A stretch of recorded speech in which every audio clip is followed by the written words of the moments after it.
My phone lit up with Mom's name, and I already knew what was coming. The smugness in her voice confirmed it before she even finished her first sentence.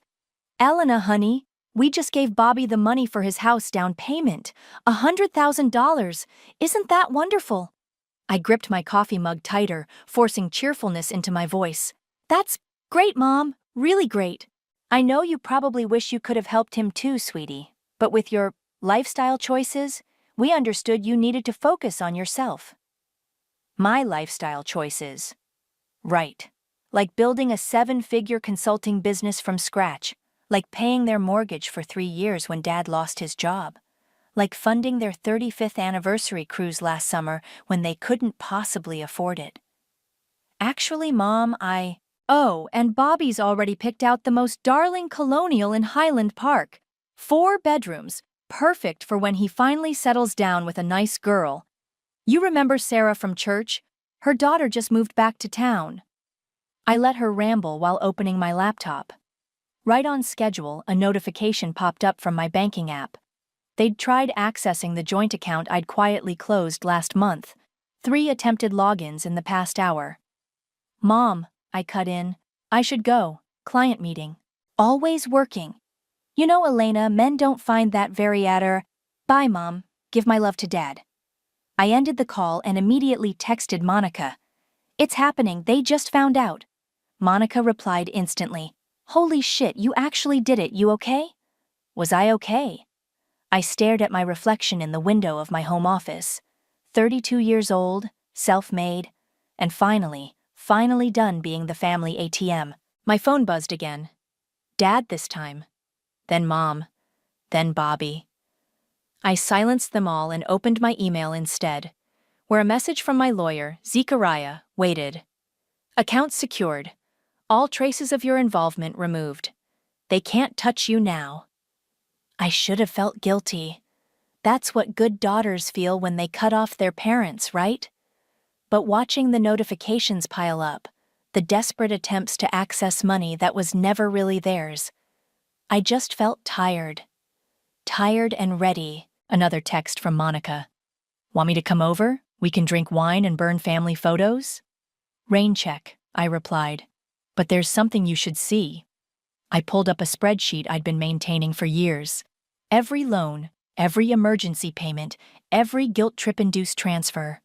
The total at the bottom still made me wince. $342,876.54. My phone rang again. Bobby. I answered this time, curious. "Elena, what the hell?" He was breathing hard. "Mom's freaking out. The account's empty." "Not empty," I corrected. "Closed. There's a difference." But I need that money. The down payment." "You mean the 100 grand they just gave you? Seems like you're covered." "That's different. This was emergency money." I laughed. Actually laughed. "Your emergencies or mine, Bobby? Because I've been handling everyone's emergencies for a decade now."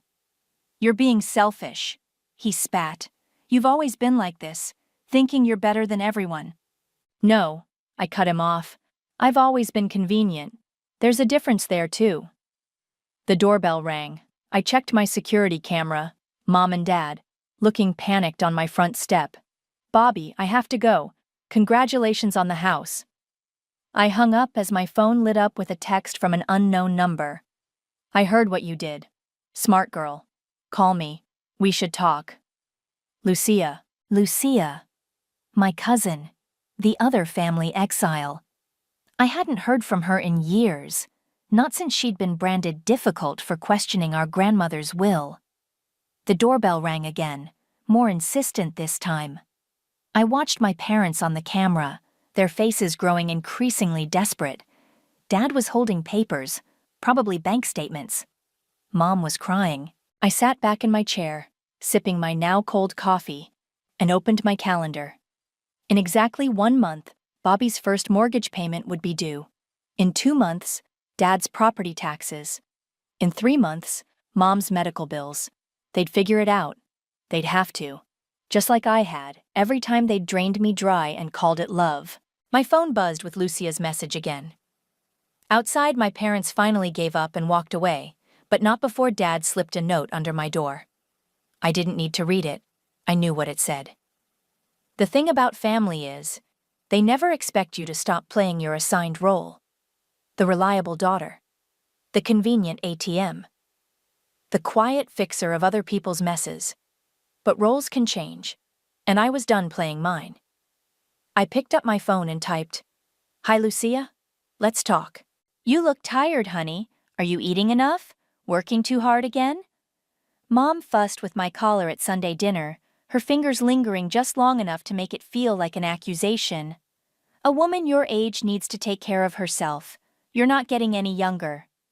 I smiled tightly, carefully extracting myself from her grip. The dining room was suffocating with fake pleasantries and the smell of pot roast. Bobby sat across from me, practically glowing as he detailed his new house plans to Dad. "And the master bath has this huge soaking tub. Perfect for a future wife, right?"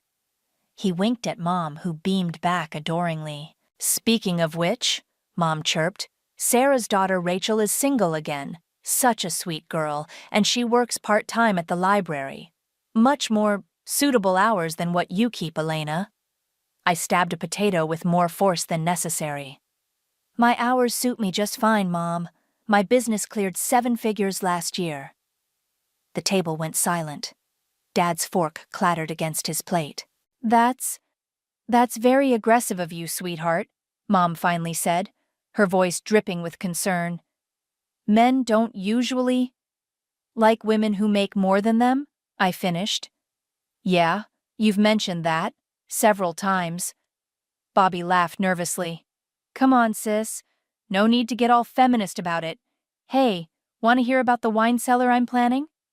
"Actually," I set down my fork, "I'd love to hear how you're affording all these renovations, considering your salary at the car dealership."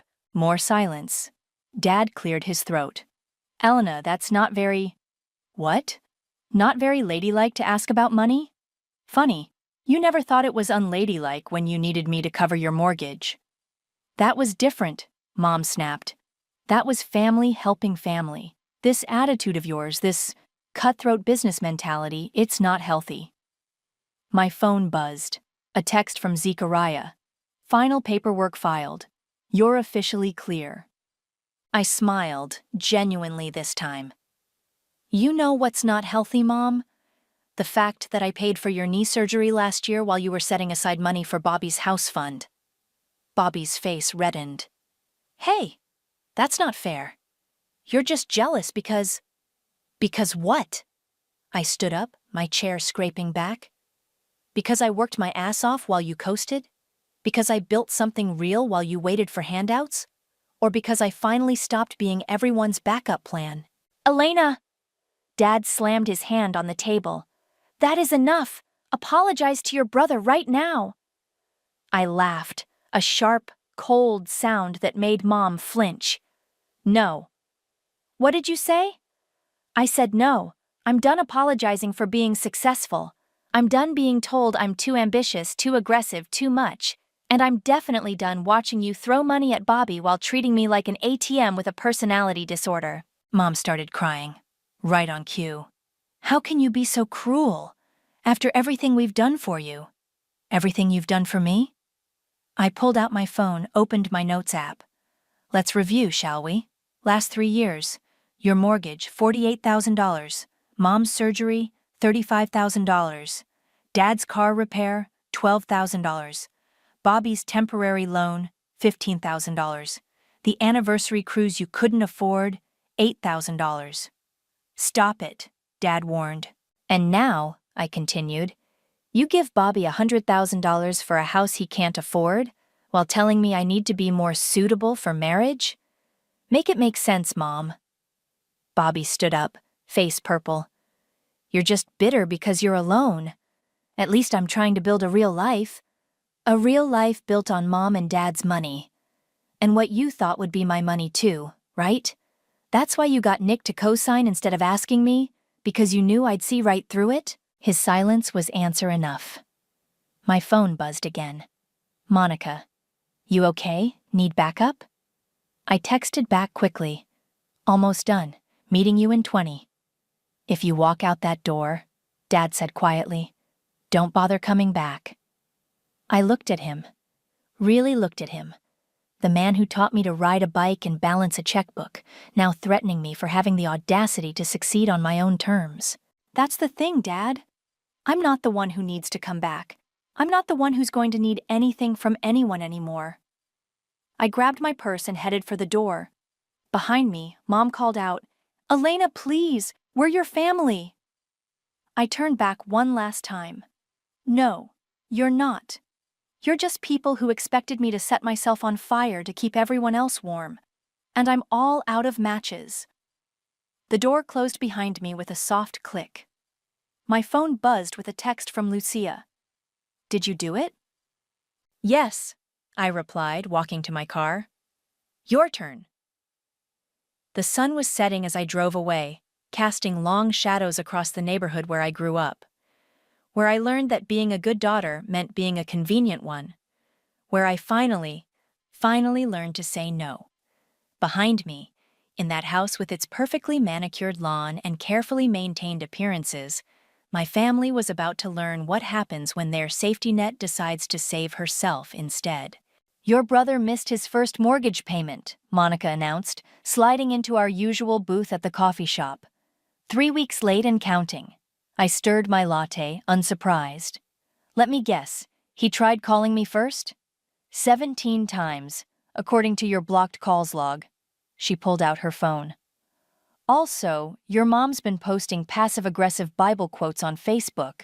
Something about ungrateful children and eternal damnation. How original!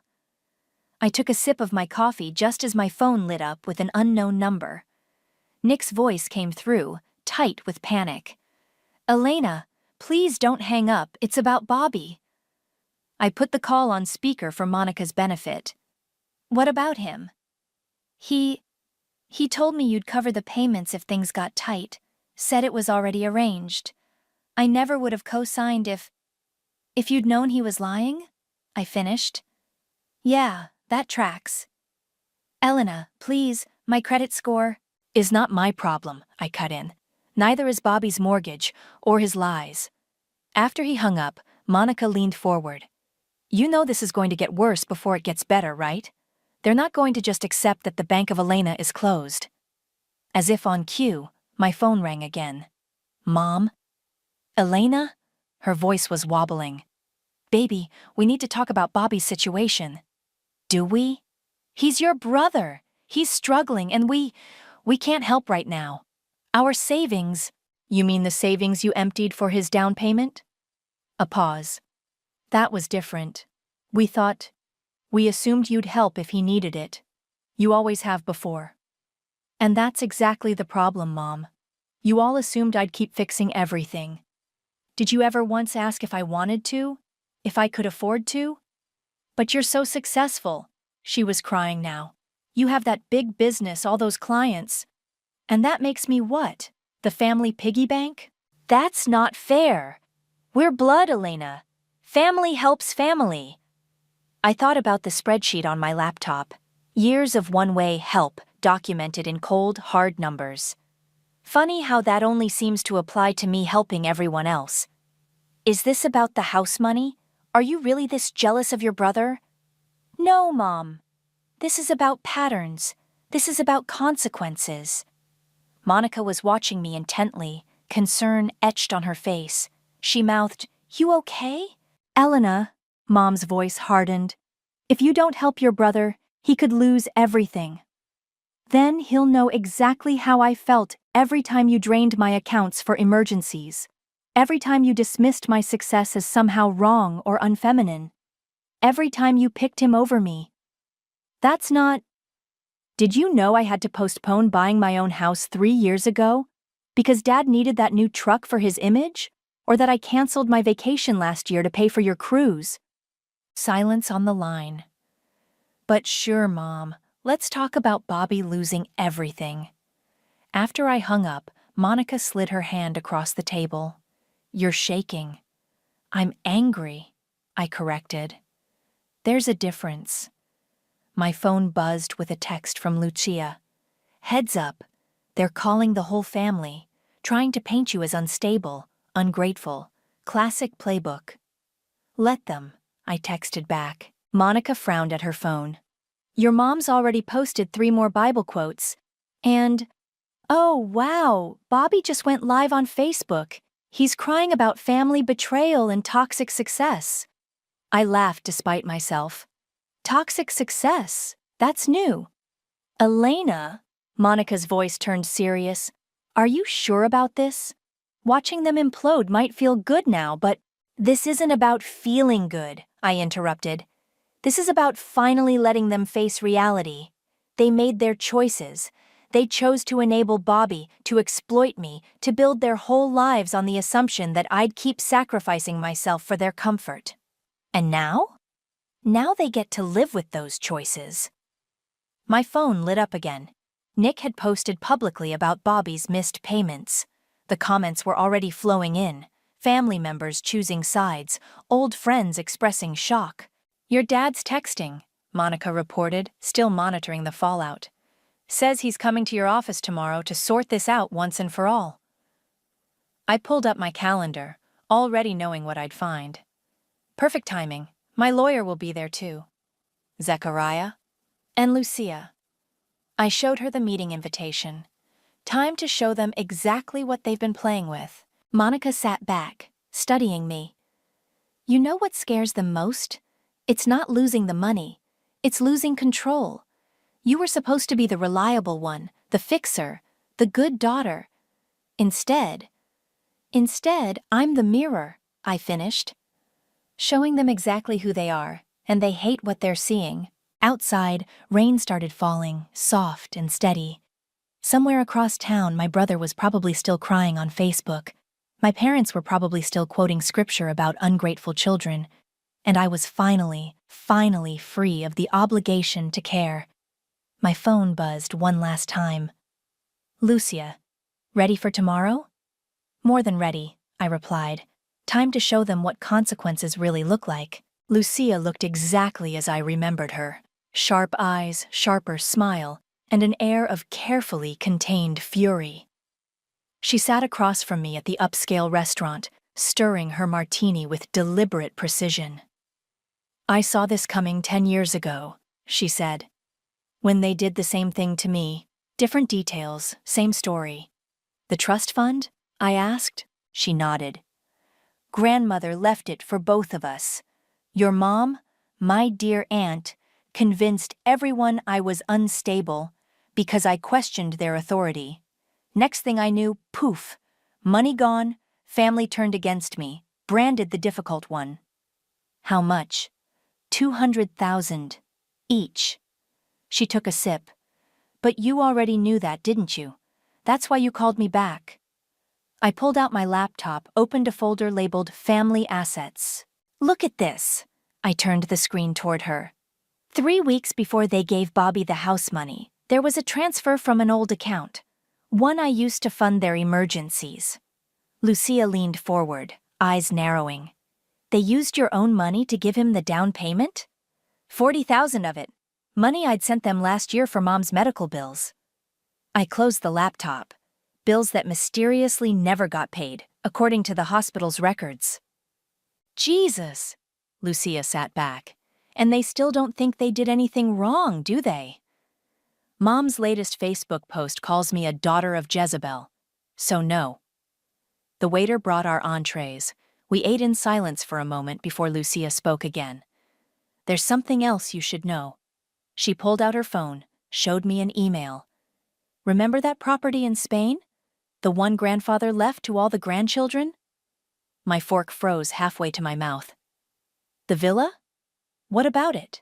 Your mother sold it, 3 months ago, without informing any of the other owners, including you. The restaurant suddenly felt too warm, too crowded. That's not possible. She'd need signatures. Forge them. All of them. I have proof. Lucia's voice was gentle but firm. She's been planning this, Elena. They all have. The money they gave Bobby? It's just the tip of the iceberg. My phone buzzed. Monica sending a screenshot of Bobby's latest social media rant. Family is everything until success makes you forget where you came from. Funny, Lucia commented, reading over my shoulder. They never seem to forget where to find us when they need money. Did you ever confront them? I asked. About the trust fund? I tried. Got the same response you're getting now. Bible verses, family loyalty lectures, gaslighting about how I was imagining things. She smiled grimly. But I did something they didn't expect. What? I documented everything, every transaction, every lie, every manipulation. Built a case so solid they couldn't twist their way out of it. She pulled out a USB drive. Just like you're doing now. I stared at the small device. What's on it? Everything. Bank records, property documents, emails, 10 years of their financial fraud, including what they did to you. She slid it across the table. Consider it insurance. My phone lit up again. Dad this time. We're still coming tomorrow. This ends now. They have no idea, do they? Lucia mused. That we're 10 steps ahead? I thought about the meeting tomorrow, about Zechariah's carefully prepared documents, about the years of evidence I'd collected. You know what's ironic? I said. They taught us this. All those lectures about being careful with money, keeping receipts, protecting ourselves. They just never thought we'd use those lessons against them. That's the thing about narcissists, Lucia replied. They think they're the only ones who can play the game. The waiter brought our check. As I reached for it, Lucia caught my wrist. Let me, she said. Consider it a down payment on our new partnership. Partnership? She smiled. That same sharp smile that had probably terrified our family years ago. You're not the only one who's been planning, cousin. What they did to us, it's happening to other women too, other families, and we're going to help them fight back. My phone buzzed one final time, Zechariah confirming tomorrow's meeting details. Everything was in place. You know they'll try to destroy us for this, I said. Lucia laughed, a real laugh, warm and fierce. Oh, honey, they already tried that. Now it's our turn. We stepped out into the evening air, 2 exiles turned allies. Somewhere across town, my parents were probably planning their attack for tomorrow, believing they still held all the cards. They had no idea what was coming. Ready for tomorrow? Lucia asked as we parted ways. I thought about the USB drive in my bag, about 10 years of receipts, about all the women like us who'd been silenced by family loyalty. Ready, I replied. Let's show them what daughters of Jezebel can really do. The doorbell rang at exactly 7 p.m. I watched through my security camera as Mom smoothed her hair and Dad adjusted his tie, their battle armor for confrontation.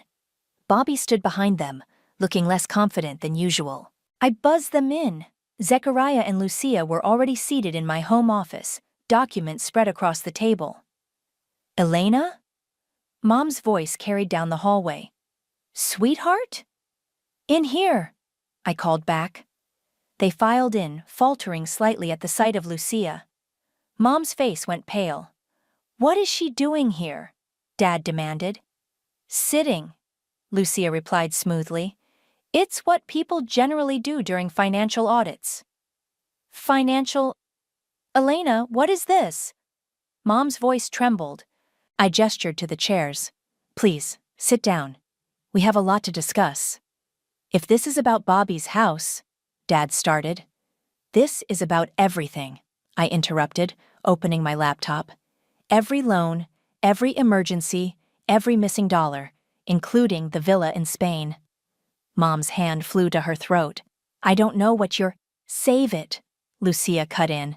We have the documentation, all of it. Zechariah cleared his throat. Mrs. Bennett, Mr. Bennett, I'm afraid you're in quite a serious situation. Fraud, unauthorized property sale, forged signatures. This is ridiculous! Dad slammed his hand on the table. We're family! Elena, stop this nonsense right now! I pulled up the spreadsheet. My karma audit, as I'd started calling it. Let's start with last year, March. You needed $15,000 for Mom's knee surgery. Money that never made it to the hospital. April, $12,000 for Dad's truck repairs. May, $8,000 for your anniversary cruise. June. We paid you back, Bobby interjected. No, I corrected. You promised to pay me back. There's a difference. Elena, Mom's voice turned pleading. Everything we did was for this family. You're successful. You could afford. Could I? I turned the laptop toward them.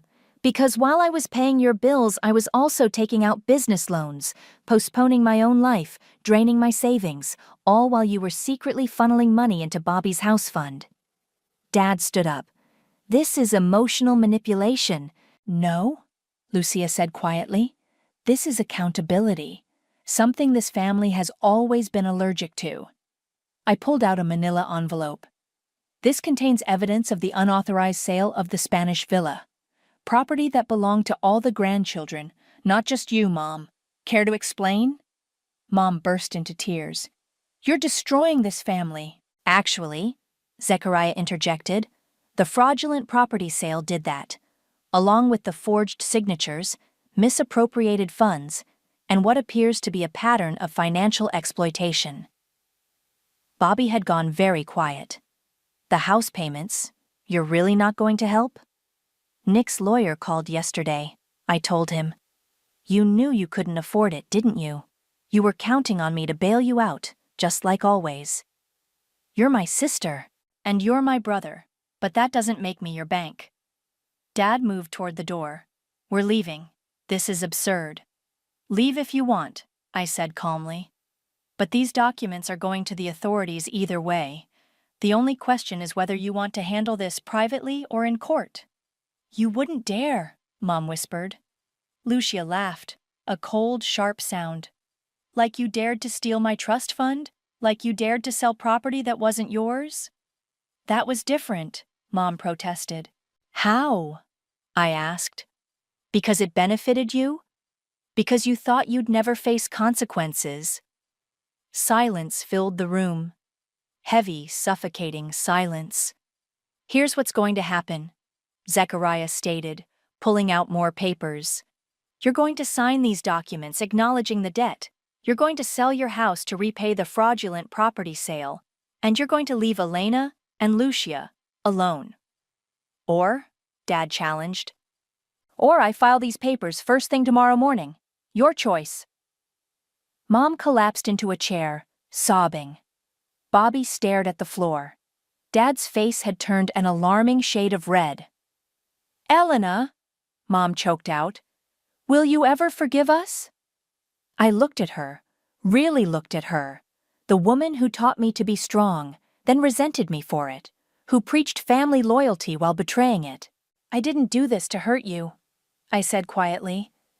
You did that all by yourself. Every time you chose Bobby over me. Every time you lied.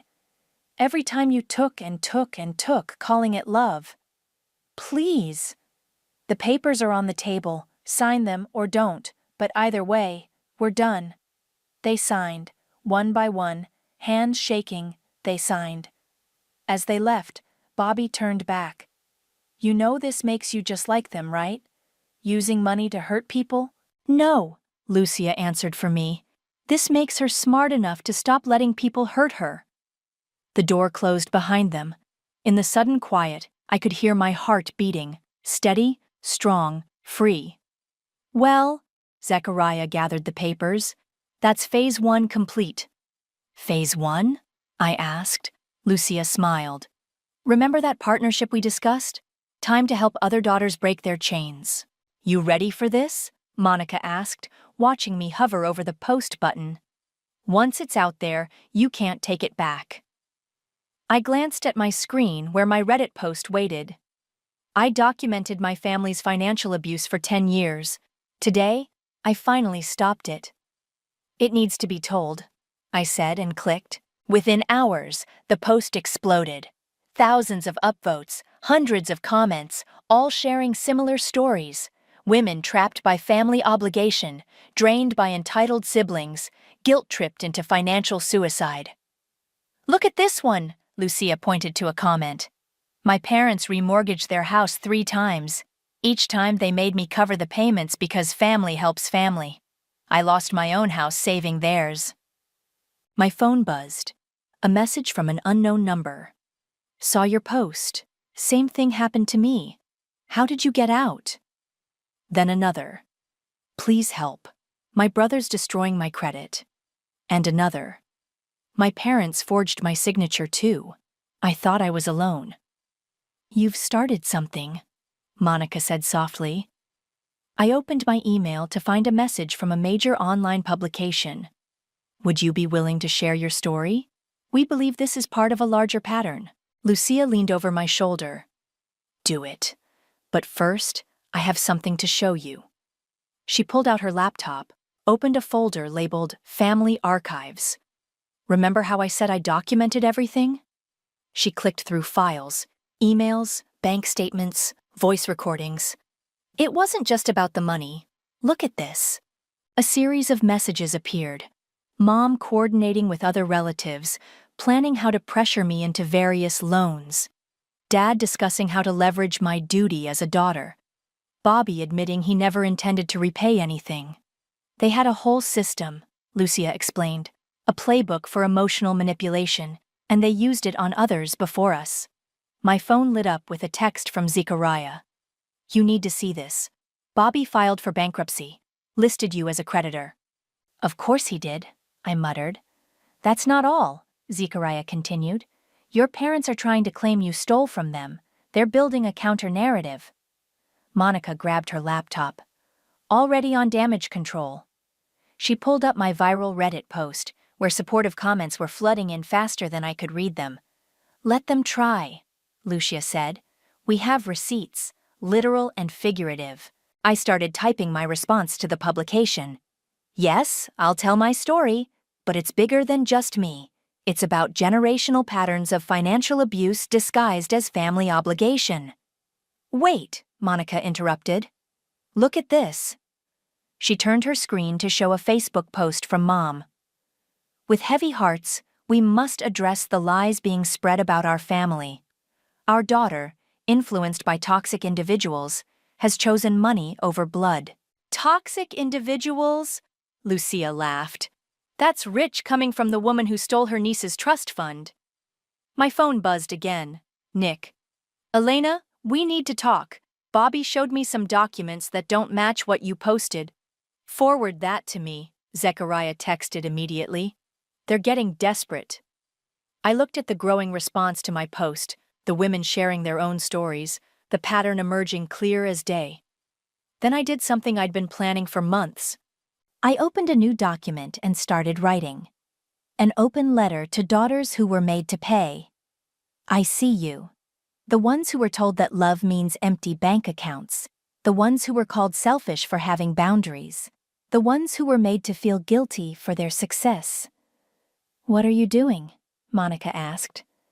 Creating a blueprint, I replied, for every woman who needs to escape what I did. Lucia nodded approvingly. Add the legal resources, the documentation strategies, everything we learned. My phone kept buzzing. More messages, more stories, more women finding their voice. They're going to say you're bitter, Monica warned, that you're airing dirty laundry. Let them, I said, still typing. The truth doesn't need their permission. A notification popped up. Bobby had gone live on Facebook again, crying about family betrayal. But this time, the comments weren't sympathetic. Other stories were emerging, other victims of his financial schemes speaking up. Your parents just listed their house, Zechariah texted. Below market value. They're scrambling. Lucia squeezed my shoulder. Ready for phase 2? I looked at my screen, at the growing community of women sharing their stories, at the blueprint we were creating for escape and recovery. More than ready, I replied, and added one final line to my open letter. To every daughter who was made to pay for the privilege of being family, your worth isn't measured in dollars given or debts forgiven. Your freedom starts the moment you stop accepting guilt as currency. I hit post just as another message came through, from a women's advocacy group. We'd like to help you create a formal program. Too many women need this. See? Lucia smiled. Sometimes the best revenge isn't staying quiet. It's helping others find their voice. Monica raised her coffee cup. To karma, and making it a tax write-off.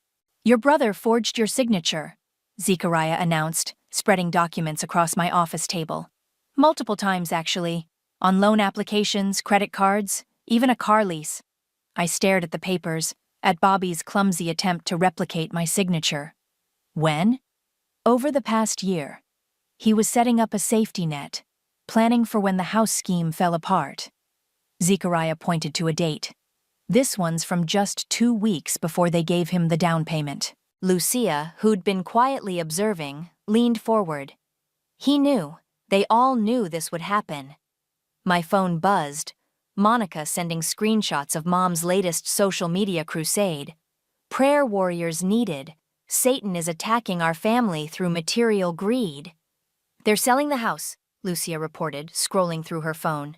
Listed it yesterday, way under market value. They have to, Zechariah explained. The fraud investigation is gaining momentum. Better to sell now than lose it in court. Another buzz. A text from Nick. Elena, I'm filing charges against Bobby. The evidence you shared, there's more victims. Many more. I started typing a response when my office door burst open. Bobby stood there, face red, eyes wild. How could you? He shouted. They're losing everything because of you. Sir, you can't be here. My assistant called from behind him. Because of me? I stood slowly. Not because of the fraud, the forgery, the years of theft disguised as family obligation. I was going to pay it back, once the house appreciated. Once you'd squeezed more money out of me? I held up the forged documents. Like with these? He paled slightly. Those aren't... I can explain. Save it for the investigators, Zechariah interrupted. They're very interested in your explanation. Bobby's face crumpled. Mom and Dad are devastated. They might lose their retirement. They lost their retirement the moment they chose to enable you, Lucia said coldly. Elena just exposed what they did to themselves. My phone rang. Dad, I answered on speaker. Elena. His voice was rough. We need to talk.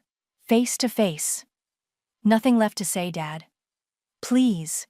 Your mother, she's not well. The stress of getting caught, Lucia interjected. Silence then. Lucia? You're still poisoning my daughter's mind? No, Uncle Stuart. Just helping her see clearly. Something you never wanted. Bobby moved toward me, hands raised pleadingly. Sis, please, we can fix this. Make it right. Make it right? I pulled up my documentation folder. Like when you made right the $15,000 you borrowed for your startup? Or the $8,000 for your ex-girlfriend's ring? Or should we talk about the credit cards you opened in my name? I was desperate. You were entitled, I corrected. There's a difference. My assistant appeared with security. Bobby didn't resist as they let him out, but his last words hung in the air. You'll regret destroying this family. The family destroyed itself, Lucia said quietly. We're just refusing to sync with it. My phone buzzed again. A message from the Women's Advocacy Group. Support group launches next week. 20 women already registered. You're changing lives. Dad was still on the line. Elena, whatever you want. Name your price. Just stop this. That's the problem, Dad. You still think this is about money. Then what? What do you want?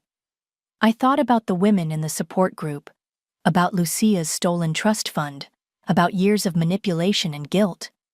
I want you to understand what you did, not just to me, but to every woman you taught to sacrifice herself for family. Every daughter you treated like a bank account. We loved you, he whispered. No, you used me. There's a difference there too. After I hung up, Lucia showed me her phone. Mom and Dad's house had sold. Well below value, cash offer, immediate closing. They're running, she observed. Let them, I replied. The documentation is already with the authorities. Zechariah gathered his papers. The fraud investigation goes public next week. More victims are coming forward. This is bigger than your family now. My phone lit up with another message. From a woman in the support group.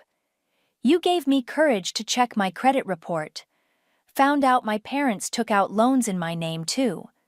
Thank you for helping me see the truth. That's what terrifies them most, Lucia mused. Not the money, not the legal consequences. It's the truth finally being spoken. I looked around my office, at the evidence of my success, at the life I'd built despite them, at the community growing from the ashes of what they'd tried to destroy. You know what Mom used to say? I told Lucia. A good daughter keeps family secrets. She smiled grimly. Good thing we're not interested in being good daughters anymore. My phone buzzed one final time. Monica, your story just got picked up by a major network. Ready to go national with this?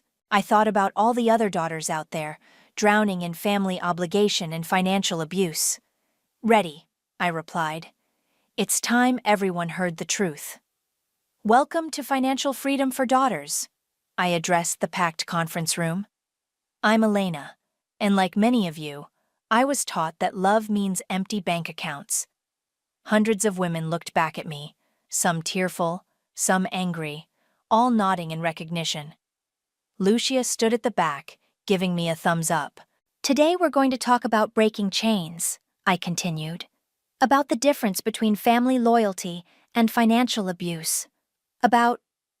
The door opened. Mom slipped in, thin and pale, trying to be invisible in the back row. Our eyes met briefly before I continued.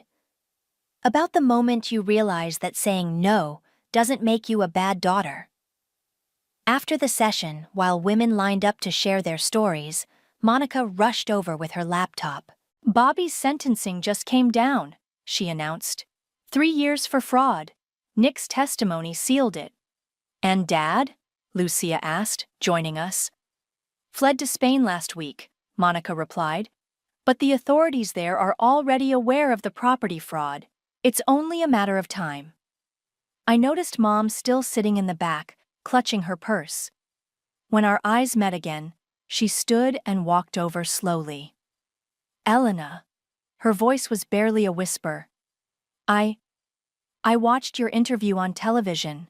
All of it? I asked. Even the parts about the forged documents? The stolen trust fund? She flinched. I didn't know about all of it. Bobby told us. Save it, Lucia cut in. You knew enough. Mom's hands twisted together. Your father. He's not well. The stress of consequences, I corrected. Different from the stress he put me under all those years? We're losing everything, she said quietly. No, Mom. You're losing what was never really yours, including me. She reached for her phone, hands shaking. I want to show you something. She pulled up a familiar spreadsheet, my karma audit. I've been adding to it, everything we took, everything I did. Lucia and Monica exchanged glances. Why? I asked. Because you were right. About all of it. The manipulation, the guilt, the theft. Tears rolled down her cheeks. I was wrong. We were wrong. Mom. No, let me finish. I watched those women today, telling their stories.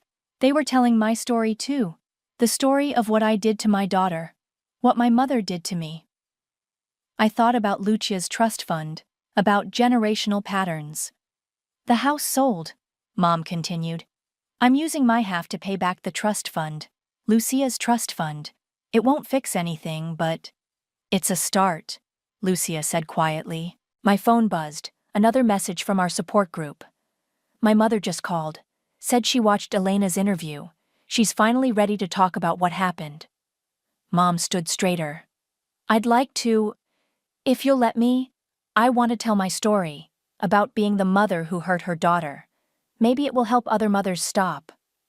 I looked at Lucia, who nodded slightly. The next session is Thursday, I said. Be ready to tell the whole truth. I will. She turned to leave, then paused. Elena, I'm sorry, not because we got caught. Because we hurt you. After she left, Monica whistled low. Well, that was unexpected. Think she means it? Lucia asked. I watched through the window as Mom walked to her car, not the luxury sedan she used to drive, but a modest used model. Maybe, I replied. But that's not why we do this anymore. My phone lit up with notifications. More women finding their voice, more daughters breaking free, more mothers facing truth. Lucia squeezed my shoulder. Ready for the next session? I looked around the room where hundreds of women had just shared their stories, where my mother had finally spoken truth instead of manipulation, where patterns were breaking, one story at a time. You know what Bobby said to me once? I told them. Family is everything until success makes you forget where you came from. And? Monica prompted. He was wrong. Success didn't make me forget. It made me remember exactly who I am, not despite them, but because I survived them. My phone buzzed one last time. A message from Zechariah. Trust fund repayment received. Lucia's account restored. Justice served. Speaking of justice, Lucia smiled. The nonprofit paperwork came through. Daughters Freedom Fund is officially launched. Monica raised her water bottle.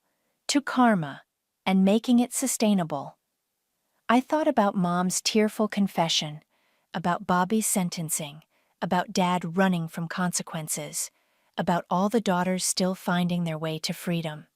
To truth, I corrected, and all the women brave enough to speak it. Outside, the sun was setting on another day of breaking chains. Tomorrow would bring more stories, more healing, more women choosing themselves over family obligation. But tonight, in this room where truth had finally been spoken, I was no longer the good daughter, the convenient ATM, or the family fixer. I was simply Elena. And that was more than enough.